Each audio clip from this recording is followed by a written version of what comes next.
여러분 안녕하십니까. 대장동 사건의 핵심 증거로 꼽혀왔던 이른바 정영학 회계사 녹취록. 대장동 일당들이 사업 과정에서 나눈 대화 140시간 분량이 고스란히 녹음돼 있고 재판에서 일부 공개되기도 했는데요. MBC가 1,300쪽 분량의 녹취록 전문을 입수했습니다. 녹취록 속엔 특히 대장동 의혹의 핵심 인물 김만배 씨가 평소 친분이 있던 검찰 간부들을 통해 각종 검찰 수사를 무마하려 한 정황이 담겨 있었습니다. 녹취록에 등장하는 당시 검찰 고위 간부들은 의혹을 강하게 부인했습니다. 먼저 김지인 기자입니다. 지난 2013년 3월 정영학 회계사와 김만배 씨의 대화 내용입니다. 김 씨가 그 부분 물 새지 않게 잘 해놔야 된다며 얘기를 꺼내더니 금조 일부, 즉 서울중앙지검 금융조세조사 일부 것은 형이 맡았고 풍동 것은 배 기자가 맡고 있다고 말합니다. 배 기자는 김 씨의 후배로 천화동인 7호의 소유주 배모 씨를 말한 것으로 보입니다. 우기 문제는 형이 맡고 있다고 하자 정 회계사는 여하튼 잘 덮어야 한다고 동조합니다. 당시 남욱 변호사는 경기도 고양시 풍동에서 부동산 사업을 진행하려다가 배임 혐의로 예금보험공사로부터 고발당한 상태였습니다. 넉 달 뒤 남욱 변호사는 정 회계사에게 전화로 만배 형이 고생을 많이 했다 말합니다. 윤갑근 차장이 얘기를 하더라. 검사장이 직접 계장, 즉 수사관에게 전화하지 않는데 차장님이 전화를 하셨다고 하더라며 얼마나 달달 볶았으면 전화했겠느냐, 무혐의로 종결하겠다고 대놓고 얘기했다고 말합니다. 윤갑근 전 검사장은 당시 서울중앙지검 1차장 검사로 재직하고 있었습니다. 당시 상황에 대해 남욱 변호사는 실제로는 한 차례 더 소환 조사를 받고 사건이 무혐의 종결됐다고 설명했습니다. 녹취록에는 김 씨가 김수남 전 검찰총장과 대화를 나눴다는 대목도 나옵니다. 2012년 8월 남 변호사는 정 회계사에게 김만배 씨와 김수남 당시 수원지검장 사이 대화를 전하면서 깊게 참여해서 동생들 하는 일을 봐주고 있다. 형도 도와줘야 된다. 김만배 씨가 김수남 검사장과 정말 친하더라고 말합니다. 김 씨가 다음 주 당시 윤갑근 성남지청장을 만나러 갈 것이라고도 말합니다. 남욱 변호사는 당시 최윤길 성남시의회 의장이 뇌물 혐의로 내사를 받고 있었고 김만배 씨가 도운 것으로 안다고 설명했습니다. 김만배 씨는 김수남, 윤갑근 두 사람에게 청탁한 적이 전혀 없다고 검찰에 명확하게 진술했다고 밝혔습니다.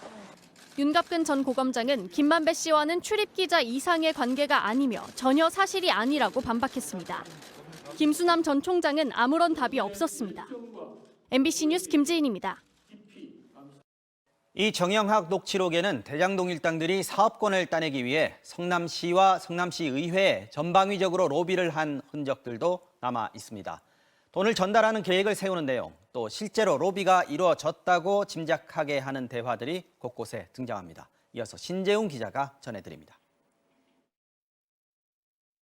지난 2014년 지방선거를 열흘 정도 앞둔 5월 23일, 남욱 변호사가 한 성남시의원을 언급하자 정영학 회계사가 30명을 하루 8만 원씩 15일에서 20일을 풀로 돌리려면 3천만 원이 넘게 든다고 말합니다. 선거운동 인력을 동원하는 비용에 대한 얘기로 추정됩니다. 남 변호사는 자신은 700만 원을 주기로 했고 김만배 씨는 4천만 원을 줬다고 말합니다. 2021년 1월 20일 김만배 씨는 성남시 의장에게 돈 함부로 줘도 걸린다. 월급이나 인센티브 명목으로 가져가라 했다고 언급합니다. 남욱 변호사는 자신의 입으로 의원들에게 많이 주지 말고 100개씩 주자. 4천억짜리 도둑질을 하는데 완벽하게 하자고까지 말합니다. 공무원하고 공친다며 돈을 많이 가져갔다. 현찰을 가져가면 1억 원을 뭉텅이로 가져갔다. 밤마다 공무원을 얼마나 많이 만났는데 김만배 씨는 수시로 공무원들을 상대로 전방위 로비를 벌였다고 과시했습니다. 남양주의 모 국장을 언급하면서는 걔네들은 돈을 너무 좋아한다고도 했습니다. 정영학 회계사가 김만배 씨에게 기자분들을 먹여 살린다고 말하자 김 씨는 걔네들은 현찰이 필요하다면서 카톡으로 차용증을 받는다. 아파트를 분양받아주는 게 더 안 든다고 말하기도 합니다. 배당이 이뤄진 뒤 서로 이익 배분을 두고 다투던 2020년 11월 6일 김만배 씨는 유동규가 남욱과 헤어질 수 없다. 유흥업소 접대 비용도 대준다며 서로의 깊은 유착 관계도 드러냈습니다. MBC 뉴스 신재웅입니다. 자, 200채 넘는 빌라를 산 뒤 480억 원에 달하는 전세 보증금을 떼먹은 일당이 광주에서 붙잡혔습니다. 잇따라 터져나오는 빌라왕들의 전세 사기. 똑같은 수법의 사기는 사실 이미 3, 4년 전부터 시작됐습니다. 말하자면 이때가 1세대 빌라왕들이라고 할 수 있겠죠. 저희가 이들 가운데 보증사고를 가장 많이 낸 10명을 추려서 과연 처벌이 어떻게 됐나 추적해봤는데 당시에 재판까지 가서 처벌받은 사람은 단 1명뿐이었습니다. 그리고 다시 최근 대규모 전세 사기 피해가 속출하고 있는 겁니다. 먼저 홍신영 기자입니다. 광주경찰청은 오늘 전세사기범 일당 2명을 검거했습니다. 이들 일당이 전국에 소유한 빌라는 208채, 떼먹은 보증금은 480억에 달합니다. 이들 일당과 공모한 사람은 정모 씨, 작년 말에 구속됐습니다. 이런 수법의 전세 사기는 이미 수년 전에 시작됐습니다. 불과 몇백 미터 거리를 두고 곳곳에서 이 씨의 집이 발견됐습니다. 2017년부터 전국의 빌라를 집중적으로 사들인 사람이 있었습니다. 이모 씨 명의의 빌라는 479채까지 늘었습니다. 2019년 보증금 사고가 터졌습니다. 작년에 회사에 입사했고 그래서 지금 이제 갓 1년이 지났는데 다 대출이었고. 피해자들은 사기 혐의로 이 씨를 고소했고 이 씨는 2021년 9월 1년 2개월의 징역형을 선고받았습니다. 이 씨의 판결문을 입수했습니다. 건축주는 자신이 받을 돈에 분양대행업자에게 줄 뒷돈을 미리 얹어 분양가를 정합니다. 분양대행업자는 중개업자와 컨설팅업자들에게 이걸 알려줍니다. 그럼 이들이 세입자와 이른바 바지집주인을 구해와서 전세계약을 맺습니다. 전세가가 분양가보다 더 높은 깡통전세 한 건이 체결되는 과정입니다. 이렇게 해서 빌라 479채를 가지게 된 큰손 이 씨의 직업은 전재산 1,000만 원의 새신사였습니다. 이게 끝이었습니다. 당연히 이 씨와 공모관계에 있는 윗선 조직이 의심되지만 수사는 확대되지 않았습니다. 그 이변에 뭐가 있다는 걸 밝혀냈었으면은 조직적으로 사기 구조를 만들었다는 게 했었으면 더 편취 범위를 입증하는 게 수사기관이 쉬웠겠죠. 한 개 한 개의 고소 사건으로 취급한 게 너무 아쉬운 사건이죠. MBC는 2015년부터 2018년 사이 빌라를 집중적으로 매입한 뒤 보증사고를 낸 이른바 1세대 빌라왕 10명을 추적했습니다. 이모 씨, 진모 씨, 강모 씨, 박모 씨, 정모 씨. 이들 10명이 소유한 주택은 최소 3,000채가 넘습니다. 이른바 1세대 빌라왕들입니다. 이 가운데 재판까지 가서 처벌받은 사람은 이 씨가 유일합니다. MBC 뉴스 홍신영입니다. 12구 참사 유가족들이 협의회를 꾸리기 위해서 정부에 유가족 명단을 달라고 여러 번 요청을 했었죠. 하지만 이상민 행정안전부 장관은 한동안 명단 자체가 없다고 말했었는데요.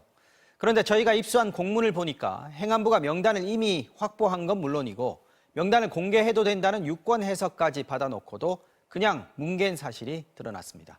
박윤수 기자의 단독 보도 보시겠습니다.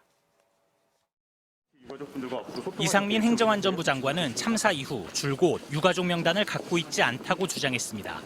저희가 지금 그 자료를 갖고 있지는 않습니다. 심지어 국회의원들이 자기 말을 믿지 않는다고 나무라기까지 했습니다. 왜 그대로 받아들이지 않으시고 자꾸 거짓말을 한다고 이렇게 생각하는지 모르겠습니다만. 그런데 행정안전부가 이미 희생자와 유가족 명단을 확보한 건 물론이고 이걸 줘도 된다는 유권에서까지 받아놓은 사실이 드러났습니다. 12월 2일 행정안전부가 개인정보보호위원회에 보낸 공문. 희생자 이름을 공개하고 유가족 명단을 다른 유가족들에게 줘도 되는지 검토해달라고 요청했습니다. 일주일 뒤 개인정보보호위원회에 답이 왔습니다. 유가족들의 동의를 받으면 공개할 수 있다는 내용입니다. 하지만 행안부는 끝까지 유가족들에게 명단을 주지 않았습니다. 유가족들은 직접 수소문해 유가족협의회를 꾸려야 했습니다. 같은 희생자 유족분들 연락처를 확보하려고 여기저기 미친 듯이 돌아다녔습니다. 연락처 좀 주십시오. 지금 현재도 연락처를 주지 않고 있고요. 명단이 없다는 이상민 장관의 해명은 나중에 거짓말로 드러났습니다. 서울시가 이미 참사 발생 일주일 만에 3차례에 걸쳐 희생자와 유가족 명단, 연락처를 행정안전부에 준 게 확인됐습니다.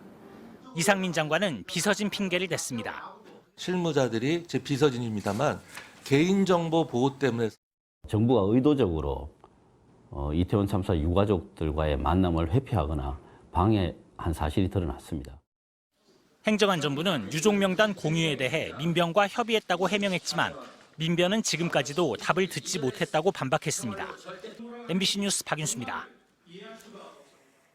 활을 쏘는 궁도장에서는 안전사고의 우려 때문에 음주 행위가 엄격하게 금지가 돼 있는데요. 지자체에서도 음주를 금지한다는 현수막을 걸고 단속도 이어가고 있지만 보란 듯이 대낮부터 술판이 벌어지고 있다고 합니다. 서윤식 기자가 취재했습니다. 사무실 안에서 남성들이 술을 마시고 떠들고 있습니다. 대낮 술판이 벌어진 곳은 궁도장, 활을 쏘는 곳입니다. 아예 막걸리통을 옆에 두고 활 쏘는 경기를 관전하기도 합니다. 술을 먹고 활까지 쏘는 일도 많다는 증언도 나옵니다. 오늘 활이 안 맞는다 그러면서 두세 명 올라가서 소주 한 병씩 마시고 와서 또 활 쏘고 그럽니다. 오발 사고로 인명피해를 일으킬 수 있는 만큼 궁도장 음주는 엄격히 금지돼 있습니다. 민원이 잇따르자 진주시에서 궁도장에 있던 술을 모두 수거한 뒤 주의 조치를 내렸습니다. 하지만 곧 술판은 이어졌습니다. 이번엔 수십 명의 회원이 회의실에서 대놓고 술을 마셨습니다. 궁도장 집행부에는 전직 진주시 간부 공무원들도 있었습니다. 주의를 주고 갔는데 바로 그 이틀 후에 또 돼지고기를 삶아가지고 한 5, 60명이 모여서 집단으로 술을 마셨습니다. 술판이 잇따르자 궁도장 앞에는 현수막이 내걸렸습니다. 그런데 전직 진주시 공무원인 궁도장 회원의 항의 전화가 곧바로 걸려왔습니다. 군도일로 술만 거하는 이미지를 전국에 거하면 안 된다. 일방적인 시설이라고 그렇게 할 수는 없지 않느냐.